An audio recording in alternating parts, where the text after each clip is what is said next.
ഇന്നത്തെ അറിയിപ്പുകൾ. സംസ്ഥാനത്ത് ജൂൺ 9 മുതൽ ട്രോളിംഗ് നിരോധനം നിലവിൽ വരും. 52 ദിവസം നീണ്ടു നിൽക്കുന്ന നിരോധനം ജൂലൈ 31-നാണ് അവസാനിക്കുക. നിരോധനം ലംഘിക്കുന്ന ബോട്ടുകൾക്കെതിരെ കർശന നടപടിയുണ്ടാകുമെന്ന് ഫിഷറീസ് വകുപ്പ് മുന്നറിയിപ്പ് നൽകി.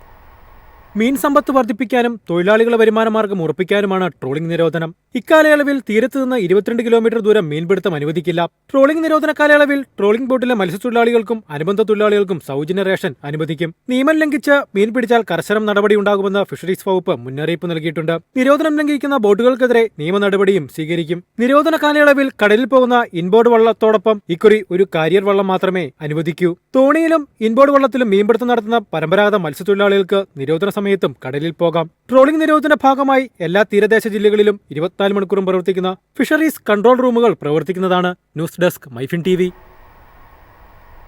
കയ്യിൽ കറൻസി ഇല്ലെങ്കിലും ഇനി ധൈര്യമായി KSRTC ബസ്സിൽ കയറാം. ശനിയാഴ്ച മുതൽ travel card, UPI debit card എന്നിവ ഉപയോഗിച്ച് ടിക്കറ്റ് എടുക്കാം.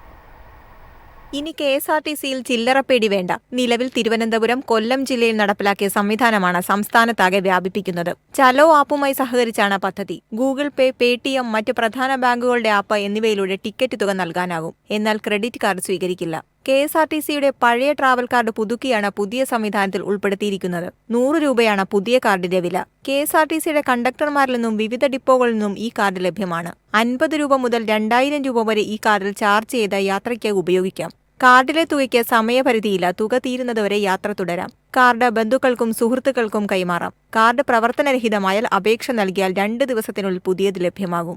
ഡിജിറ്റൽ പേയ്മെന്റ് സംവിധാനം വ്യാപിപ്പിച്ചതോടെ യാത്രക്കാർക്ക് കൂടുതൽ സൗകര്യപ്രദമായ അനുഭവം ഒരുക്കാനാവുമെന്നാണ് KSRTCയുടെ പ്രതീക്ഷ. പണം നൽകി ടിക്കറ്റ് എടുക്കുന്ന സൗകര്യം പഴയതുപോലെ തുടരും. News desk Myfin TV. KSEBയുടെ വൈദ്യുത വാഹന ചാർജിംഗ് സ്റ്റേഷനുകളിൽ പുതുക്കിയ നിരക്കുകൾ പ്രാബല്യത്തിൽ വന്നു. സംസ്ഥാന ഇലക്ട്രിസിറ്റി റെഗുലേറ്ററി കമ്മീഷന്റെ താരിഫ് ഉത്തരവും കേന്ദ്ര വൈദ്യുതി മന്ത്രാലയത്തിന്റെ നിർദ്ദേശങ്ങളും അനുസരിച്ചുള്ള നിരക്കുകളാണ് പ്രാബല്യത്തിൽ വന്നത്. ഇരുചക്ര, മുച്ചക്ര ഇലക്ട്രിക് വാഹനങ്ങൾ ഉപയോഗിക്കുന്ന സാധാരണക്കാർക്ക് പകൽ സമയത്തെ ചാർജിംഗ് ലാഭകരമാകുന്ന രീതിയിലാണ് പുതിയ പരിഷ്കാരം. രാവിലെ 9 മുതൽ വൈകിട്ട് 4 വരെ സൗരമണിക്കൂറും ബാക്കി സമയം സൗരേതര മണിക്കൂറുമായി തരംതിരിച്ചാണ് നിരക്കുകൾ. സൗരമണിക്കൂറിൽ 30% വരെ കുറഞ്ഞ നിരക്കിൽ വാഹനങ്ങൾ ചാർജ് ചെയ്യാം. ചാർജിങ്ങിന് പൊതുനിരക്ക് യൂണിറ്റിന് 7.15 രൂപയാണ്. സൗരമണിക്കൂറിൽ 5 രൂപയും സൗരേതര മണിക്കൂറുകളിൽ 9.3 രൂപയുമായിരിക്കും ഈടാക്കുക. ഇതിനോടൊപ്പം കേന്ദ്ര വൈദ്യുതി മന്ത്രാലയം നിർദ്ദേശിച്ച സർവീസ് ചാർജും 18% GSTയും നൽകേണ്ടിവരും. News desk Myfin TV. കേരളത്തിലും കോവിഡ് വർദ്ധിക്കാൻ സാധ്യതയുള്ളതിനാൽ ജാഗ്രത പാലിക്കണമെന്ന് ആരോഗ്യവകുപ്പ് മന്ത്രി വീണ ജോർജ്. രോഗലക്ഷണമുള്ളവർ നിർബന്ധമായും മാസ്ക് ധരിക്കണമെന്നും മന്ത്രി പറഞ്ഞു.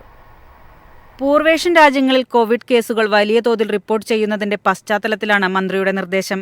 ഇവിടങ്ങളിൽ പകരുന്ന ഒമിക്രോൺ, JL1 വകഭേദമായ LF7, NB 1.8 എന്നിവയ്ക്ക് രോഗവ്യാപനശേഷി കൂടുതലാണ്. എന്നാൽ തീവ്രത കൂടുതലല്ല. സ്വയം പ്രതിരോധം പ്രധാനമാണ്. 182 കോവിഡ് കേസുകളാണ് മെയ് മാസത്തിൽ സംസ്ഥാനത്ത് റിപ്പോർട്ട് ചെയ്തിട്ടുള്ളത്. കോട്ടയം ജില്ലയിൽ 57 കേസുകളും എറണാകുളത്ത് 34 കേസുകളും തിരുവനന്തപുരത്ത് 30 കേസുകളും റിപ്പോർട്ട് ചെയ്തിട്ടുണ്ട്. സംസ്ഥാനത്ത് രോഗലക്ഷണമുള്ളവർക്ക് കോവിഡ് പരിശോധന നടത്താനും നിർദ്ദേശം നൽകിയിട്ടുണ്ട്. ജലദോഷം, തൊണ്ടവേദന, ചുമ, ശ്വാസതടസ്സം തുടങ്ങിയ രോഗലക്ഷണങ്ങളുള്ളവർ നിർബന്ധമായും മാസ്ക് ധരിക്കണമെന്നും മന്ത്രി അറിയിച്ചു. RT-PCR കിറ്റുകളും മറ്റ് സുരക്ഷാ ഉപകരണങ്ങളും ഉറപ്പാക്കാനും മന്ത്രി നിർദ്ദേശം നൽകി. News desk Myfin TV.